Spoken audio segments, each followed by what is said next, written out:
Linear differential equation with constant coefficient में अभी तक की जो वीडियो है उसमें तीन तरह के पर्टिकुलर इंटीग्रल हमने पता किए हैं। जो तीन तरह के पर्टिकुलर इंटीग्रल हुए हैं उसमें राइट हैंड साइड जो क्यू फंक्शन होता है वो e पावर ax की फॉर्म, साइन ax और कोस ax, और तीसरी फॉर्म थी x power m where m is non negative integer.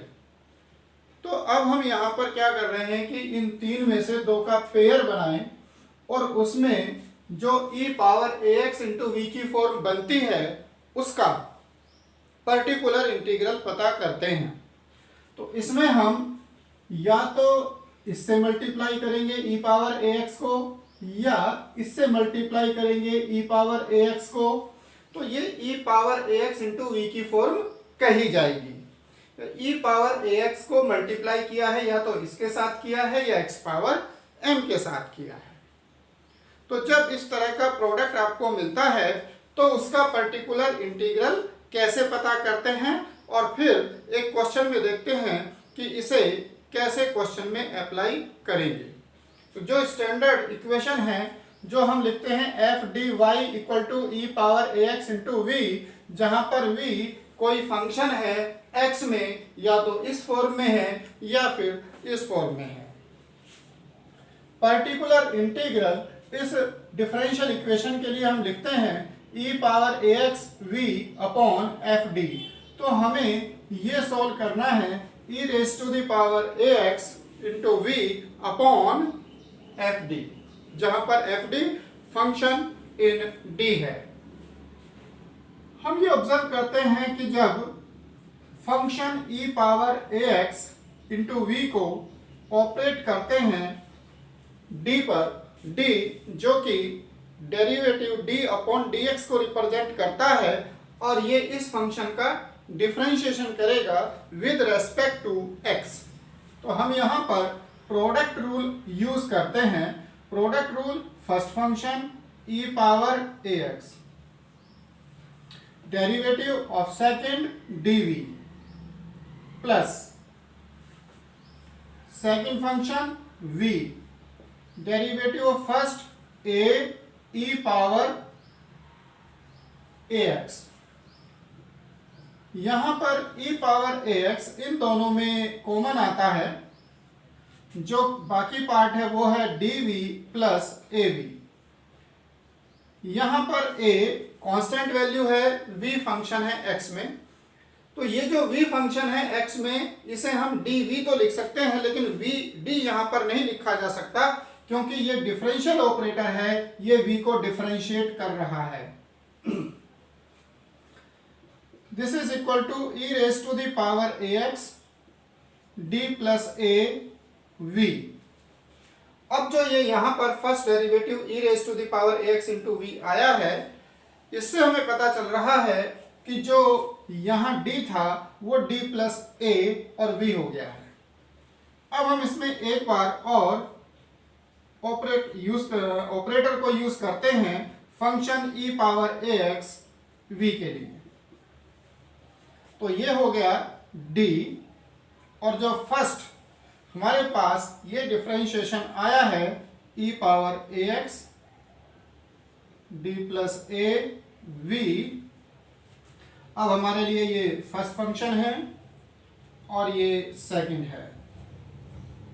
First function e power ax d, अब इसका डिफरेंशिएशन ये होगा तो ये d bracket d plus a v लिखा जाएगा प्लस, अब second function as it is रहेगा d प्लस a v और डिफरेंशिएशन होगा e पावर ax का a e पावर ax, और इसमें फिर से e पावर ax कॉमन मिलेगा, ये हो जाएगा d square plus ad v plus, ये हमने कॉमन ले लिया है a d plus a v होगा। This is equal to E power A X D square plus A D plus A D plus A square, और v को हमने लिखा इस तरह से कॉमन लेकर के। जब हम v को यहाँ पर ऑपरेट करेंगे तो हमें यही वैल्यू मिलती है। तो ये सेकंड डेरिवेटिव हमारा बना D square E power A X into V के लिए, ई पावर ए एक्स जो यहाँ पर कॉमन है। उसके बाद ये बनता है D square plus 2ad plus A square, D square plus 2ad plus A square और इंटू में v, which is equal to E power A X D plus A whole square v। तो इस तरह से हमने ये ऑब्जर्व किया कि जब हम फर्स्ट डेरिवेटिव ले रहे थे तो यहाँ पर d प्लस ए हुआ था। जब हम यहाँ पर डी स्क्वायर ले रहे हैं तो ये d प्लस ए का स्क्वायर हो रहा है। इट मीन्स हम ये ऑब्जर्व कर रहे हैं कि जितनी बार भी ऑपरेट करेंगे उतनी बार ही ये d प्लस ए की पावर हो जाएगी। अब हम देखें कि जो हमें रिक्वायर्ड है e raise to the power ax into V upon F D, उसके लिए हम क्या सोचें। तो उसके लिए हम देख रहे हैं यहां पर कि जब हम एफ डी को ऑपरेट करेंगे e पावर ax v को ऑपरेट करेंगे एफ डी पर, तो ये क्या आना चाहिए।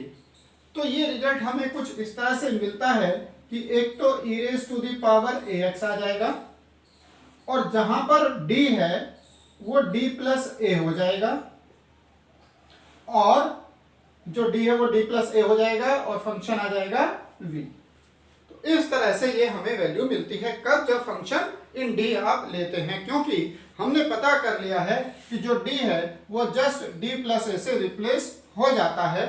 जब ये d स्क्वायर है तो ये d प्लस ए से स्क्वायर से रिप्लेस हो गया है। तो हमने यही यहाँ पर कर दिया है, जो d था उसको d प्लस ए से रिप्लेस कर दिया है। इसी तरह की वैल्यू ये हर बार बनती है। Now replacing v by 1 upon F D plus A we. अब यहां पर जो ये v है, अगर हम इसको इस तरह से रिप्लेस करें तो ये जो एफ डी प्लस ए है ये कैंसिल होकर के हमें केवल v मिलेगा, और ये e raise to the power ax into V हो जाएगा, और ये वही वैल्यू होगी जो रिक्वायर्ड है e raise to the power ax v। तो इसलिए हम यहाँ पर v को इससे रिप्लेस कर रहे हैं। ध्यान रखना है कि ये हम सिंपल कोई मल्टीप्लाई नहीं कर रहे हैं और ना ही हम इसमें एफ डी प्लस ए से ऑपरेट कर रहे हैं, हम v को 1 upon F D plus A V से रिप्लेस कर रहे हैं। लेफ्ट हैंड साइड बनती है F D E raise to the power A X V equal to, अब v हमने ये रिप्लेस कर दिया है 1 upon F D plus A V equal to E power A X, और जब हम v को 1 upon F D plus A से रिप्लेस करेंगे तो वो कैंसिल हो जाएगा और यहां पर आ जाएगा v। This implies e raise to the power A X 1 upon F D plus A V equal to, अब यहां पर हम 1 अपॉन एफ डी से ऑपरेट कर रहे हैं दोनों साइड पर, तो ये 1 अपॉन एफ डी बन जाता है। तो ये हमारे लिए रूल हो गया, जब हम पीआई पता कर रहे हों किसके लिए, e raise to the power A X V upon F D, तब ये इक्वल टू क्या बनेगा, ये बन जाएगा e raise to the power A X 1 upon F D plus A into V. तो हम इस तरह से पर्टिकुलर इंटीग्रल इन केसेस में पता करते हैं। एक क्वेश्चन में देखेंगे कि हम इसे कैसे अप्लाई करते हैं। अब जो इसमें हम एग्जाम्पल ले रहे हैं, क्वेश्चन जो कर रहे हैं, इस पर्टिकुलर इंटीग्रल को पता करने के लिए वो है D square minus 3d plus 2y equal to x e power x। तो हम ये क्वेश्चन ले रहे हैं ये समझने के लिए कि जो अभी हमने ड्राइव किया है उसे किस तरह से क्वेश्चंस में अप्लाई करेंगे। तो ये क्वेश्चन हम सोल्व कर रहे हैं। यहां पर ये एफ डी है, फंक्शन इन डी है, y equal to E raise to the power A X into V. तो जो x लिखा है यहां पर ये v है। पर्टिकुलर इंटीग्रल का जो मेथड अभी हमने यहां पर समझा है वो इस तरह से था, E to the power x into X upon F D. F D जो यहां पर है वो D square minus 3d plus 2 है, जिसे हम इस तरह से लिख सकते हैं e power x x upon d minus 1 d minus 2।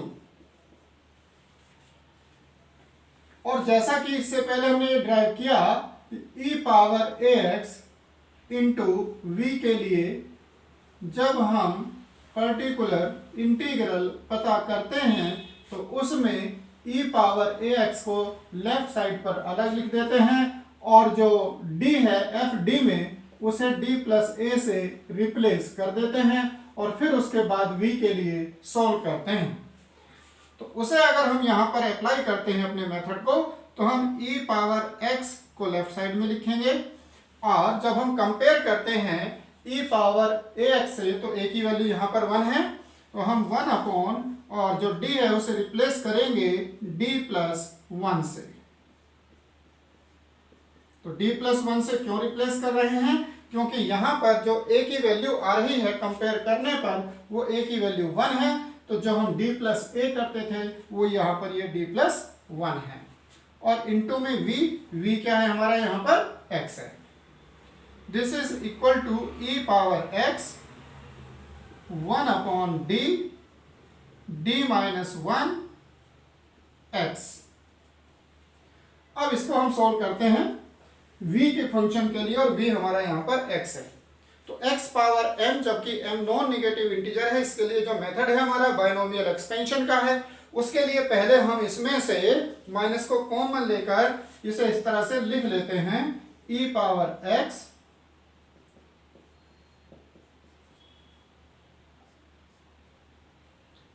Minus 1 upon D. जब हम यहां से माइनस कॉमन लेते हैं तो ये 1 माइनस डी होगा। उस 1 माइनस डी को न्यूमरेटर में ले जाएं तो वो 1 माइनस डी पावर माइनस 1 होगा और बाहर में हम फंक्शन x इसको लिख देते हैं क्योंकि इस x को अब यहां पर ऑपरेट करना है। e power x minus 1 upon D. Binomial expansion में केवल उतने तक टर्म लिखेंगे जहां तक हमें नॉन वेनिशिंग टर्म मिलेगी। क्योंकि यहां पर x की पावर 1 है तो हमें d की पावर 1 तक ही एक्सपेंशन को लिखना है। Equal to e power x minus 1 upon D. इस x को यहां पर मल्टीप्लाई करते हैं 1 के साथ तो x और x को d पर ऑपरेट करेंगे तो इसका डिफरेंशिएशन हो गया 1। जो d है ये डिफरेंशियल कोएफिशिएंट है तो उसका जो रेसिप्रोकल 1 अपॉन डी है ये यहाँ पर इंटीग्रेशन है, तो इसका इंटीग्रेशन हम करेंगे माइनस x का इंटीग्रेशन x स्क्वायर अपॉन 2, 1 का इंटीग्रेशन x और इस तरह से हमें मिलेगा particular integral equal to e raise to the power x minus x square upon 2 plus x। तो पर्टिकुलर इंटीग्रल उस केस में जबकि q equal to E raise to the power x into V की फॉर्म में है, हमारा method होगा कि उसे पहले e raise to the power ax into V upon F D की फॉर्म में लिखें और फिर एफ डी में d को रिप्लेस कर दे d प्लस a से और उसके बाद जो भी फंक्शन है उसके अकॉर्डिंग उसका सॉल्यूशन करके पर्टिकुलर इंटीग्रल मिल जाएगा।